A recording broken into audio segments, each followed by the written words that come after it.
नमस्कार, मैं हूं सुसुधी चौधरी और डीडीएनए में आपका स्वागत है। डीडीएनए में आज हम आपको भरोसा दिलाना चाहते हैं कि प्रधानमंत्री मोदी वापस लाने के लिए पूरी कोशिश कर रहे हैं, जी जान से जुटे हुए हैं, कोई भी कसर नहीं छोड़ रहे। यूपी में योगी आदित्यनाथ जी को वापस लाने के लिए पूरी कोशिश।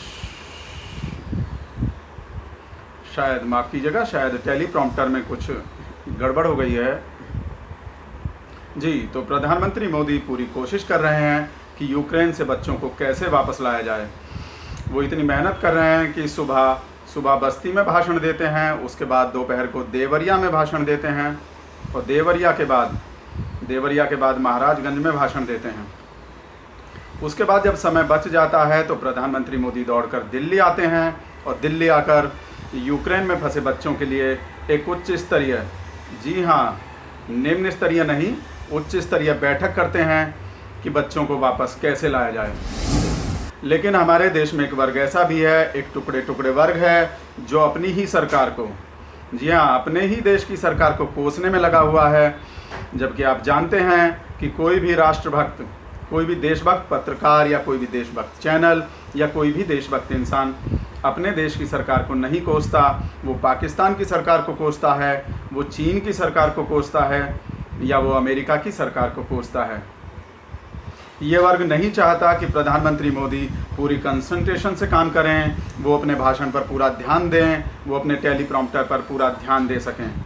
ये वर्ग चाहता है कि प्रधानमंत्री मोदी कंफ्यूज हो जाएं कि वो पहले योगी जी को वापस लाएं या पहले यूक्रेन में फंसे बच्चों को वापस लाएं। तो हम आपसे कहना चाहेंगे कि इस वर्ग की बातों पर आप ध्यान ना दें। आज हम यूक्रेन में फंसे बच्चों से भी एक अपील करना चाहते हैं।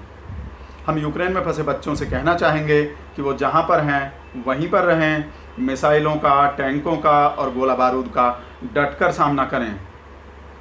हम उनसे कहना चाहेंगे कि वो प्रधानमंत्री मोदी से भी प्रेरणा ले सकते हैं।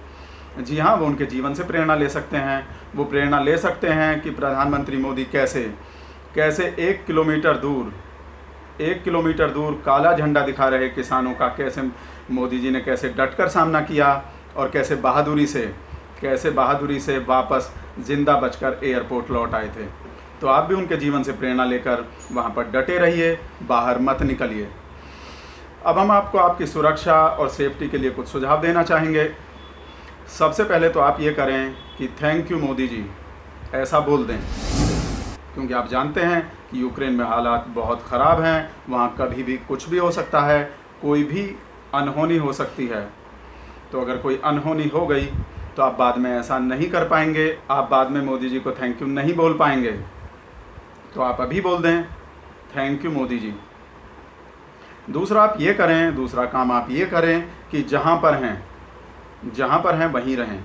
आप किसी बंकर में हैं, आप किसी बेसमेंट में हैं या आप किसी सड़क पर हैं या सड़क के किनारे हैं, आप वहीं पर रहें। हो सकता है कि ऐसा करने पर आपको 8-10 दिन तक, शायद आपको 8-10 दिन तक भूखा रहना पड़े, लेकिन उससे ज़्यादा से ज़्यादा आपकी जान जाएगी, उससे ज़्यादा कुछ भी नहीं हो सकता। तो आप हौसला बनाए रखें, आपको घबराना बिल्कुल नहीं है। आप जानते हैं कि रूस ने परमाणु हमले की, जी हाँ, आप जानते हैं कि रूस ने परमाणु हमले की धमकी दे दी है। वो कभी भी परमाणु बम से हमला कर सकता है। तो अब हम आपको बताएंगे कि परमाणु बम से हमला होने पर आपको क्या करना है। सबसे पहले तो आप बेसमेंट में छुप जाएं और उसके बाद अपने कानों को अच्छी तरह से ढक लें, क्योंकि परमाणु बम की आवाज़ बहुत तेज़ होती है, धमाका बहुत तेज़ होता है, जिससे आपके कान के पर्दे को नुकसान पहुंच सकता है। तो आप अपने कान को ढक लें और जब परमाणु बम फट जाए तो परमाणु बम फटने के बाद आप अपने कपड़ों को झाड़ लें, क्योंकि काफ़ी धूल उड़ती है। जब परमाणु बम फटता है तो बहुत ज़्यादा धूल उड़ती है। आप उसके बाद नहा लें और दूसरे कपड़े पहन लें। अगला काम आप ये करें कि अपने मोबाइल से नैनो चिप को निकाल कर फेंक दें। आप जानते हैं कि रूस के सैनिक जब आपको ढूंढते हुए आएंगे तो आपके मोबाइल से निकलने वाली जो तरंगे हैं, जो नैनो चिप से जो तरंगे निकलती हैं, वो उनको पकड़ सकते हैं और आपकी जान खतरे में पड़ सकती है।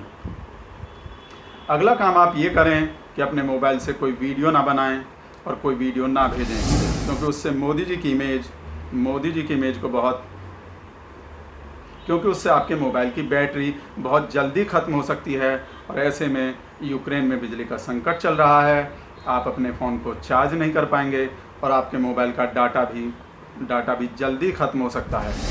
तो हम आपको वो सारे सुझाव बता रहे हैं जो परमाणु बम से हमला होने पर आपको अपनी सुरक्षा के लिए अपनाने चाहिए। अभी वक्त हो गया एक सूसू ब्रेक का।